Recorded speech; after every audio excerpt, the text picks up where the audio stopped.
Assalamualaikum teman-teman, apa kabar semuanya? Jumpa kembali dengan saya Halimatun Sa'diyah. Kali ini saya akan membahas teknologi internet dan web. Penasaran? Yuk simak terus videonya. Jangan lupa like, subscribe, dan nyalakan loncengnya untuk mendapatkan notifikasi terbaru. Internet, intranet, dan ekstranet. Internet merupakan jaringan terluas dalam sistem teknologi informasi yang memungkinkan perangkat di seluruh dunia untuk saling terhubung. Jaringan internet dapat diakses publik yang mengirimkan data menggunakan standar protokol internet atau IP. Informasi yang tersebar di internet dapat diakses melalui jaringan World Wide Web atau WWW, baik dalam bentuk teks, musik, foto, video, atau apapun. Dalam kerjanya, web dilayani oleh browser web seperti Google. Informasi yang bisa diakses melalui internet sangatlah banyak dan luas. Berikut ini merupakan beberapa fungsi dari internet. Memfasilitasi pencarian informasi, memfasilitasi pencarian pengetahuan, memfasilitasi transmisi informasi melalui berbagai media elektronik, memfasilitasi saluran komunikasi, memfasilitasi akses ke hiburan seperti musik dan film, memfasilitasi kegiatan bisnis dan pendidikan. Intranet adalah jaringan teknologi informasi yang lebih sempit dan privat dibanding internet. Intranet memungkinkan untuk menciptakan ruang kerja digital perusahaan yang memusatkan setiap orang, dokumen, alat, percakapan, dan proyek di dalam perusahaan. Intranet biasanya perusahaan akan memulai dengan menerbitkan halaman web tentang acara perusahaan, kebijakan kesehatan dan keselamatan, dan buletin staf. Dengan kata lain, intranet bisa dimanfaatkan sebagai portal yang menyediakan akses ke semua hal yang dibutuhkan pekerja. Menurut laporan dari BBC, intranet terlindungi dari internet global oleh firewall. Intranet dilengkapi kata sandi untuk mengakses. Staf yang bekerja di luar organisasi mungkin dapat mengakses intranet dengan menggunakan Virtual Personal Network atau VPN karena semua komunikasi antara intranet dan komputer pribadi pengguna dienkripsi. Secara umum, intranet mempunyai 3 fungsi utama. Berikut penjelasannya yang dikutip dari buku Konsep Teknologi Informasi tahun 2021 karya Fergie Joanda Kaunang dan kawan-kawan. Yang pertama, mengakses informasi intranet dapat digunakan untuk mengakses dokumen, kebijakan, serta informasi yang dibutuhkan karyawan perusahaan atau organisasi. Yang kedua, memudahkan berkomunikasi. Intranet memudahkan karyawan dalam perusahaan untuk menjalin komunikasi, bertukar data, serta mengirim informasi. Yang ketiga, melakukan manajemen karyawan. Intranet dapat difungsikan untuk menyajikan informasi yang disesuaikan dengan pengelolaan sumber daya manusia. Ekstranet adalah intranet yang dapat diakses oleh beberapa orang dari luar perusahaan atau mungkin dibagikan oleh lebih dari satu organisasi. Sedikit lebih luas dibanding intranet, ekstranet mampu menciptakan jaringan pribadi orang-orang yang berkepentingan dengan perusahaan, baik itu internal maupun eksternal, seperti klien, vendor, pemasok, mitra, dan sebagainya. Untuk saling berkomunikasi, dilansir dari BBC, ekstranet melayani peran yang sangat penting karena memungkinkan komunikasi pribadi, kolaborasi, berbagi pengetahuan, berbagi dokumen, dan transfer data antar organisasi. Ekstranet juga memantau dan memperbaiki potensi bug atau masalah yang dapat terjadi dengan produk atau layanan perusahaan, hampir seperti kontrol kualitas bawaan.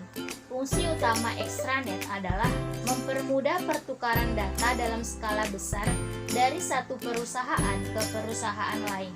Ekstranet juga berfungsi sebagai penyedia akses yang di dalamnya berisikan informasi dan basis data untuk keperluan bisnis. Perbedaan intranet dan extranet adalah jangkauan jaringannya. Internet dapat diakses secara global, sedangkan intranet hanya dalam lingkup internal perusahaan atau organisasi. Sementara itu, extranet menyediakan gabungan beberapa jaringan intranet. Yang kedua, pembatasan akses data dan informasi. Saat kita menggunakan internet, hampir sangat sulit untuk membatasi siapa saja yang dapat mengakses data atau informasi. Namun, saat menggunakan intranet, hanya karyawan perusahaan atau organisasi yang dapat mengakses data. Sedangkan extranet dapat diakses oleh karyawan perusahaan yang menjalin kerjasama. Arsitektur dasar internet. Arsitektur internet adalah jaringan meta yang mengacu pada kumpulan ribuan jaringan berbeda yang berinteraksi dengan protokol umum. Secara sederhana, ini disebut sebagai internet network yang terhubung menggunakan protokol. Protokol yang digunakan adalah TCP atau IP. Protokol ini menghubungkan dua jaringan yang berbeda dalam perangkat keras, perangkat lunak, dan desain. Contoh arsitektur internet terdiri dari yang pertama, internet protokol atau IP. Untuk berkomunikasi, kita membutuhkan data kita untuk dienkapsulasi sebagai paket internet protokol atau IP. Paket-paket IP ini melintasi sejumlah host dalam jaringan melalui pertemuan untuk mencapai tujuan. Namun, IP tidak mendukung deteksi kesalahan dan pemulihan kesalahan dan tidak mampu mendeteksi hilangnya paket. Yang kedua, TCP. TCP adalah singkatan dari Transmission Control Protocol. Ini menyediakan transmisi data ujung ke ujung, yaitu dari sumber ke tujuan. Ini adalah protokol yang sangat kompleks karena mendukung pemulihan paket yang hilang. Dan yang terakhir adalah Application Protocol atau protokol aplikasi. Lapisan ketiga dalam arsitektur internet adalah lapisan aplikasi yang memiliki protokol berbeda di mana layanan internet dibangun. Beberapa contoh layanan internet antara lain email atau fitur email memfasilitasi SMTP, transfer file atau fitur transfer file FTP memfasilitasi, dan lain-lain. Arsitektur jaringan internet. Arsitektur jaringan dapat diartikan sebagai rancangan arus komunikasi media elektronik. Arsitektur jaringan merupakan sebuah himpunan layer atau lapisan dan protokol, di mana layer bertujuan memberi layanan ke layer yang ada di atasnya. Pembagian dasar arsitektur jaringan. LAN atau Local Area Network adalah suatu jaringan komputer yang hanya mencakup wilayah lokal. MAN atau Metropolitan Area Network adalah suatu jaringan komputer yang dapat mencakup area yang lebih luas dan menggunakan teknologi yang canggih dari LAN. WAN atau Wide Area Network adalah jaringan komputer yang luas cakupannya dapat mencapai satu negara bahkan benua. Arsitektur web. Arsitektur website adalah suatu pendekatan terhadap desain dan perencanaan situs yang seperti arsitektur itu sendiri, melibatkan teknis, kriteria estetis, dan fungsional, seperti dalam arsitektur tradisional. Fokusnya adalah benar pada pengguna dan kebutuhan pengguna. Hal ini memerlukan perhatian khusus pada konten web, rencana bisnis, kegunaan, desain interaksi, informasi, dan desain arsitektur web. Untuk optimasi mesin pencari yang efektif, perlu melakukan apresiasi tentang bagaimana sebuah situs web terkait dengan World Wide Web. Perbandingan besarnya dari kebutuhan dan batasan dalam pembangunan sebuah web meliputi kebutuhan fungsional, kebutuhan kualitas, dan integrasi dengan sistem yang telah ada. Komponen arsitektur aplikasi web dasar yaitu klien atau melakukan request atas akses halaman contoh web browser, Firewall, software yang mengatur jaringan internet dengan LAN perusahaan. Proxy, menyimpan halaman web pada cache. Web server, mendukung protokol web untuk proses permintaan klien. Database server, menyediakan data dalam bentuk terstruktur. Media server, konten streaming data besar yang tidak terstruktur. Content Management Server, menangani konten untuk melayani aplikasi, dan aplikasi server melayani permintaan akses dari klien. Teknologi pendukung web service. Apa itu web service? Web service adalah aplikasi web untuk pertukaran pesan atau informasi yang menggunakan sistem pesan XML berbasis internet untuk interaksi antara aplikasi ke aplikasi. Web service juga adalah kumpulan protokol dan standar terbuka yang digunakan untuk bertukar data antar aplikasi atau sistem.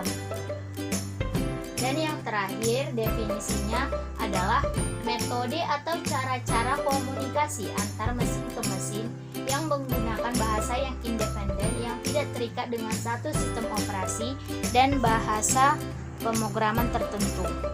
Setidaknya ada 4 hal yang menjadi teknologi pendukung web service.